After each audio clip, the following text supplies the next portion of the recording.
Bismillahirrahmanirrahim. Assalamualaikum warahmatullahi wabarakatuh. Salam sehat dan tetap semangat.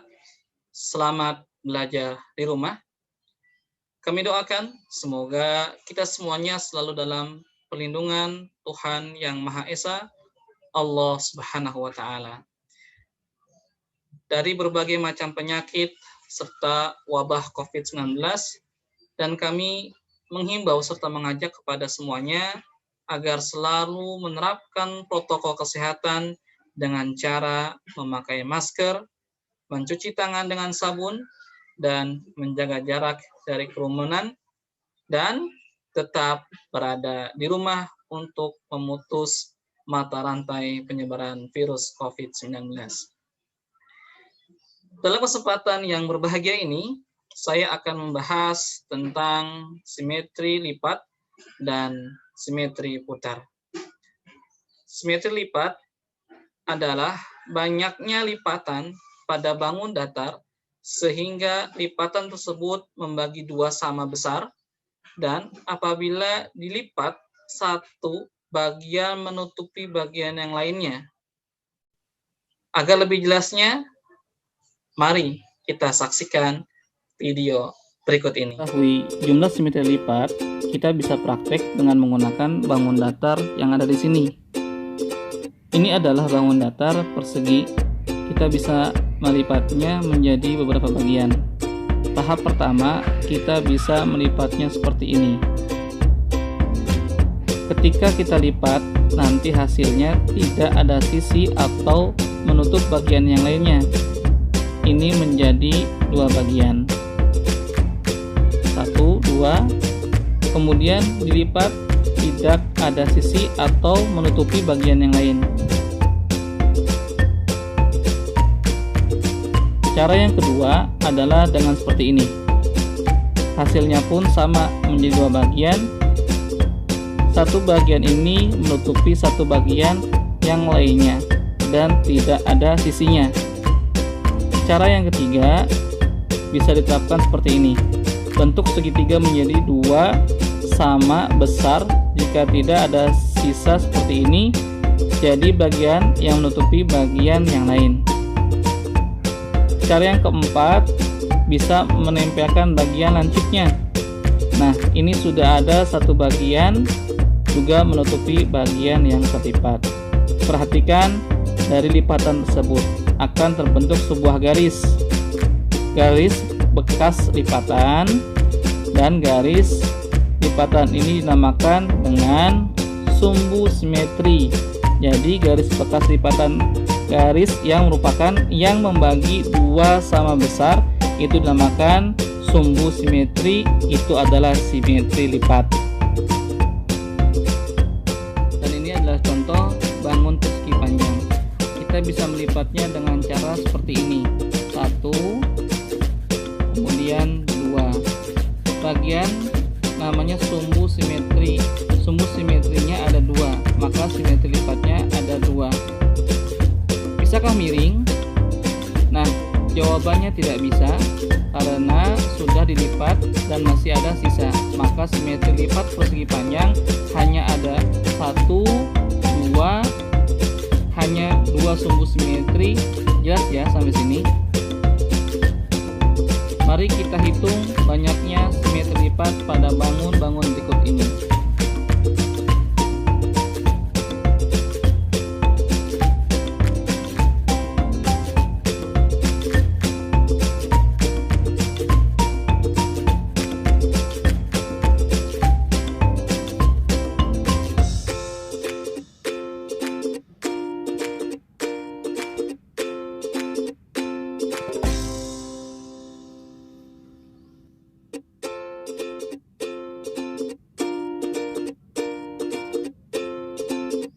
Belajar tentang simetri putar. Tahukah kalian simetri putar itu apa? Nah, simetri putar adalah banyaknya putaran yang dapat dilakukan terhadap bangun datar, di mana hasil putarannya akan membentuk pola yang sama dengan sebelum diputar. Dalam simetri putar terdapat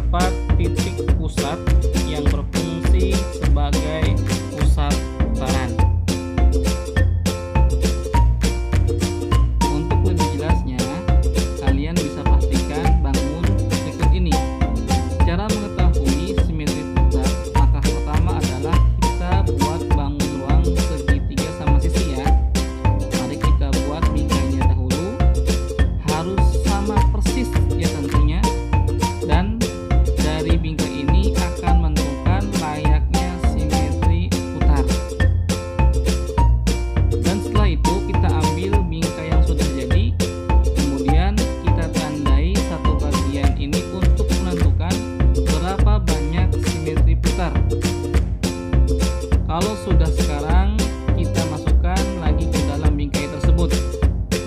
Sekarang kita coba putar ya. Putaran yang pertama ini, ingat pertamanya ada di sini, putaran pertama. Satu tanda tadi sudah diisi itu 1 kali. Kemudian kita putar lagi 2. Ingat, sudah menempati bingkainya dengan tepat ya. Maka ini jadi 2. Kemudian kita putar sekali lagi dan kembali ke tempatnya semula. Jadi ada 3 kali dan kita sudah memutarnya sebanyak 3 kali, maka banyaknya simetri putar adalah 3 kali. Ayo, mari kita ulangi lagi. 1, 2, kemudian 3. Sudah paham ya? Semuanya ini adalah simetri putar. Satu contoh lagi ya, biar lebih jelas. Nah, ini adalah persegi panjang. Langkah pertama kita buat bingkainya harus lurus. Buat bingkainya ya, nah sudah jadi. Kemudian buat tanda di sini di ujungnya. Sekarang kita putar. Nggak bisa kita putar ke arah ini. Dan putar sekali lagi 2 dan jadi 2. Banyaknya simetri putar pada persegi panjang adalah 2.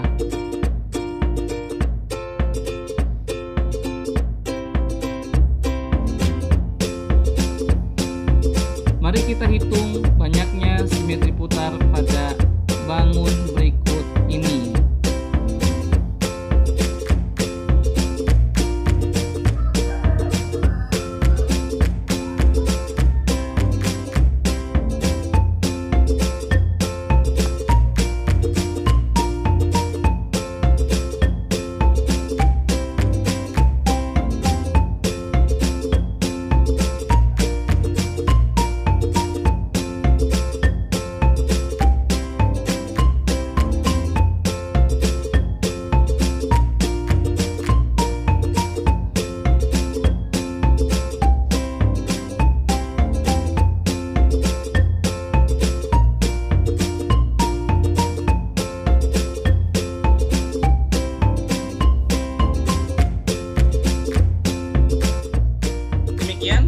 Penjelasan tentang simetri lipat dan simetri putar.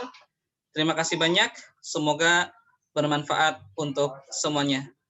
Assalamualaikum warahmatullahi wabarakatuh. Alhamdulillah, untuk materi selanjutnya yaitu tentang pengumbinan dan pencerminan. Yang pertama, pengumbinan. Itu lihat saja kalian, anak-anak pernah menyapu lantai, pasti pernah ya. Nah, saat menyapu lantai, coba anak-anak amati ubinnya. Mana amati lantainya? Berbentuk apakah ubin tersebut? Nah, berbentuk bangun datar. Dan susunan ubin lantai ini merupakan contoh pengubinan. Berarti pengubinan itu? Pengubinan yaitu susunan bangunan datar yang menutup suatu permukaan ubin latan yang tidak saling tindih dan tidak ada celah. Pola pengubinan disusun dari satu jenis datar atau yang sama atau dengan yang berbeda. Nah, ini contohnya bangun datar yang menyusun pengubinan. Bisa persegi panjang, bisa persegi 3, atau bisa persegi. Nah, coba amati lantai di rumahmu, ubinnya berbentuk apa ya? Di rumah itu berbentuk panjang, persegi, atau segitiga, atau terbentuk dari 2 jenis bangun datar. Berikut adalah contoh pengubinan dari bangun datar persegi panjang. Ini contohnya. Ini dinding kamar mandi yang pola pengobinannya yaitu bentuknya persegi panjang bangun datarnya. Inilah contohnya, pengobinan bangun datar persegi panjang. Sekarang contoh pengobinan dari bangun datar segitiga. Nah, ini contohnya, dindingnya berbentuk segitiga. Pola pengobinannya bangun datar segitiga. Ayo kita tebak lagi ya. Nih, dinding kamar mandi berbentuk apa ya? Dinding tembok rumahnya. Nah, ini. Nah, kalau dinding kamar mandi berbentuk persegi, dan kalau dinding rumah yang berbentuk bata itu adalah bentuk persegi panjang.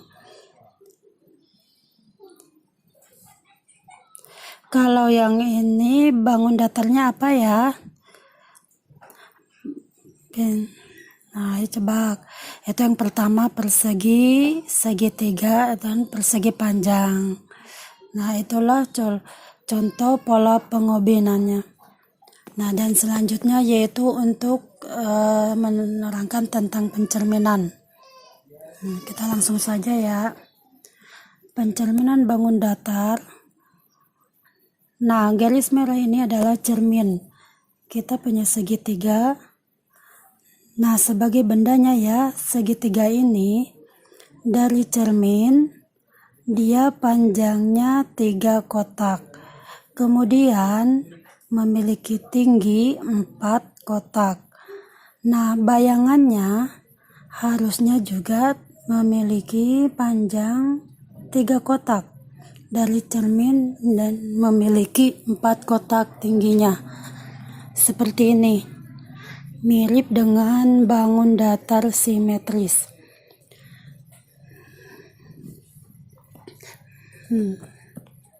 Nah, ini lanjutnya. Oke, yang berikutnya yaitu ada sebuah cermin memiliki benda berupa segitiga. Nah, segitiga ini jaraknya 1 kotak dari cermin dan tingginya 4 kotak. Maka bayangannya seharusnya yaitu 1 kotak dari cermin jaraknya dan memiliki tinggi kotak 4 kotak. Jadi jarak antara dari cerminnya itu harus diperhatikan. Nah, tinggi dan jauhnya ini sama enggak dengan bayangannya. Itu berikutnya adalah cermin memantulkan sebuah benda yang jaraknya 2 kotak dari cermin dan tingginya 4 kotak cermin. Maka bayangannya juga harusnya 2 kotak dari cermin dan tingginya 4 kotak seperti ini.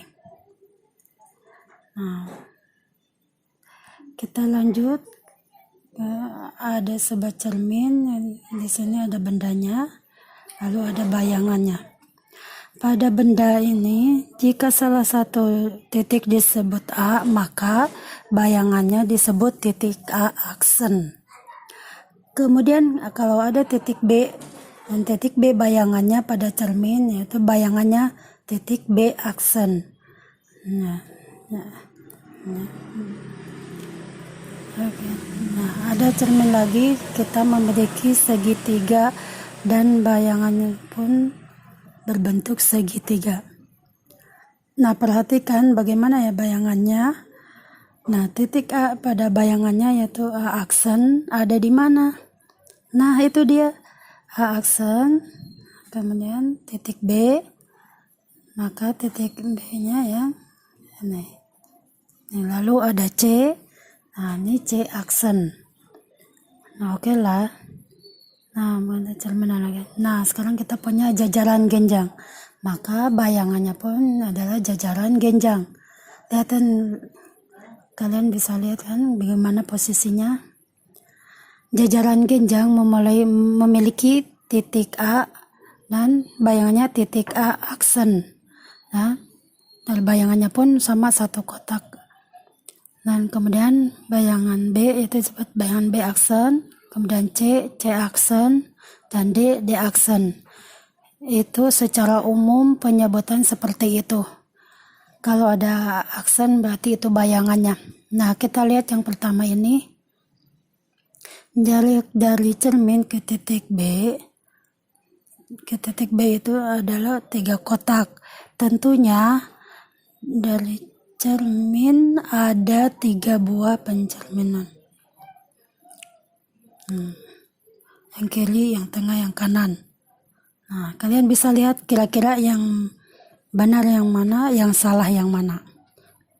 Nah, boleh kalian tebak ya. Sebelum ibu kasih tahu mana yang benar jawabannya ya. Nah, Oke, coba kita lihat ya. Yang pertama ini benar apa salah? Jawabannya benar. Karena kita lihat dari titik cermin A ke lingkaran bandanya sama jaraknya dengan dari cermin dengan bayangannya. Ya, ukuran sama, jaraknya sama, maka ukurannya benar. Nah, sekarang gambar yang kedua. Gimana gambar yang kedua? Bisa lihat? Nah, ini adalah salah karena dari bentuk benda yang benar dengan bayangan berbeda ya. Walaupun ukuran bendanya sama tapi jaraknya berbeda, yaitu tetap salah. Nah, yang ketiga juga gambarnya. Nah, yang ketiga juga ini benar karena sama nih, bentuk bendanya 2 kotak dan bayangannya pun 2 kotak. Nah, sekarang kita itu bentuk trapesium. Kita mau mencerminkan. Kita mencari bayangannya itu tapi cerminnya ada di bawah. Nah, coba Anda bisa berdiri, bisa horizontal atau diagonal. Coba kan ya. Kira-kira bayangan seperti apa ya? Apakah seperti ini? Seperti ini? Seperti ini? Atau yang ini? Nah, di antara yang keempat ini pasti kalian sudah pada bayangan ya. Nah, coba kita buktikan bersama-sama. Nah, di sini trapesium ini punya 4 titik sudut. Sudut A, sudut B, sudut C. Nah kita lihat yang ada dulu. Dari A yang ke cerminnya ada 2 kotak. Maka nanti bayangannya A aksen itu. Nah, dari cermin ke bayangannya itu 2 kotak. Kita letakin titiknya di situ. Oke, dapat A aksen. Sekarang kita lihat B. B ke cermin itu ada 5 kotak. Maka dari cermin ke B aksen ada 5 kotak. Nah, kita letakin di sini. Berikutnya yaitu C. C ke cermin yaitu 5 kotak. Yaitu C aksen juga sama, itu 5 kotak. Ya, coba kita letakin C di sini. Yang terakhir D. D ke cermin itu 2 kotak. Maka dari cermin ke D aksen 2 kotak juga. Kita letakkan titiknya. Oke, kita udah dapat titik A aksen, B aksen, C aksen, D aksen. Nah, kita gabungkan aja titiknya dari A ke B ke C ke D. Nah, kita kasih warna. Nah, inilah bayangannya ya. Apakah ada yang sama dengan dugaan kata? Oh ya, alhamdulillah. Assalamualaikum warahmatullahi wabarakatuh. Di sini saya akan mengenalkan, kita akan belajar tentang mengenal koordinat kartesius. Koordinat kartesius kita coba lihat, yaitu 2 garis rentang yang saling berpotongan. Contohnya seperti ini. Yang garis lurus ini kita sebutnya Y. Dan garis yang horizontal ini kita menyebutnya dengan X. Ini Y itu kita bisa sebut dengan ordinat. Nah, Y ini ordinat. X bisa kita sebut absis. Absis. Nah, di sini kalau di sini yang ini Ini kita bisa sebut di sini kuadran 1. Yang sini kuadran 2.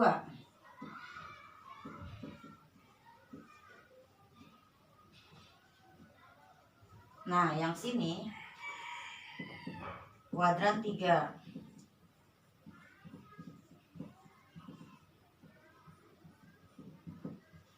Nah, yang selanjutnya ini kuadran 4.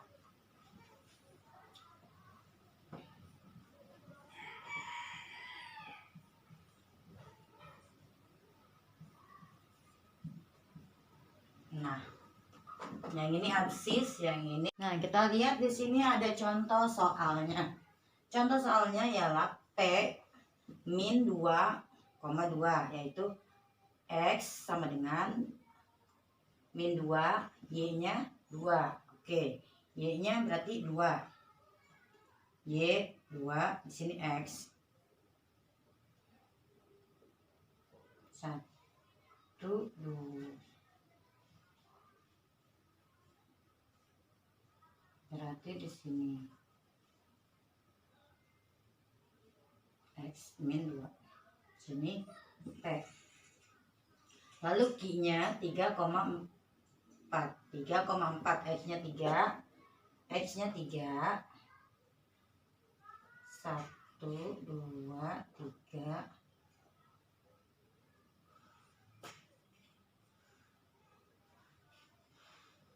Berarti di sini ini Q. Yang R 4, min 3 sama, yaitu X-nya 4, Y-nya min 3. Oke, kita cari sama-sama ya. Y-nya, X-nya 3. X-nya 4, sorry. X-nya 4. X 4 di sini. Ketiga. Nah, 1, 2, 3.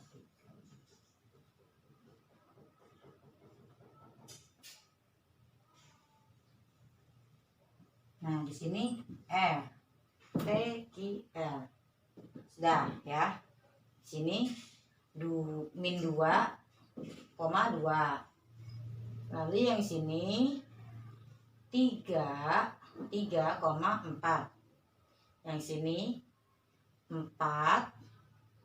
min 3. Saya. Lalu selanjutnya kita ada contoh soal yang kedua. Nah, di sini ada pertanyaan. Tentukanlah titik R, S, T, U yang ada di bawah ini. Nah, ini S, R, T, U. Bagaimana cara menentukan nilainya? Nah, kita cari titik nih nilainya. Nah, S misalnya R dulu ya, R. R kita berarti dari sini.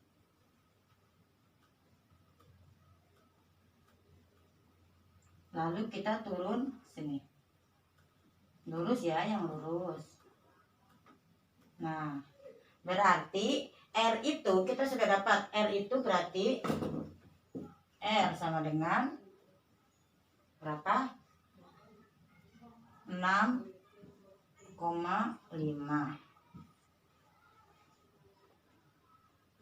Jadi sekarang S-nya nih, sekarang S sama dengan berapa? Luruskan. Oke, kita sudah dapat 5. Lalu ke bawahnya 5. Oh, 5, min 5. Lalu selanjutnya T.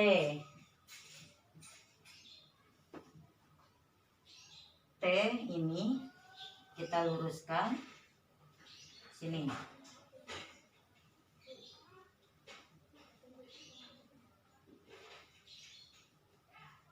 Oke, di sini berarti min 5, min 4.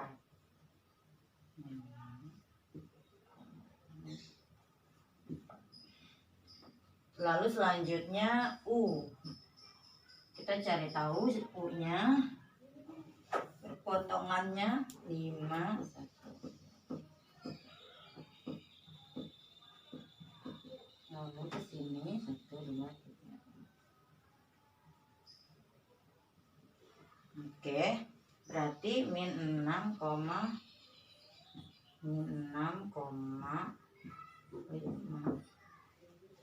Nah, seperti itu hasilnya.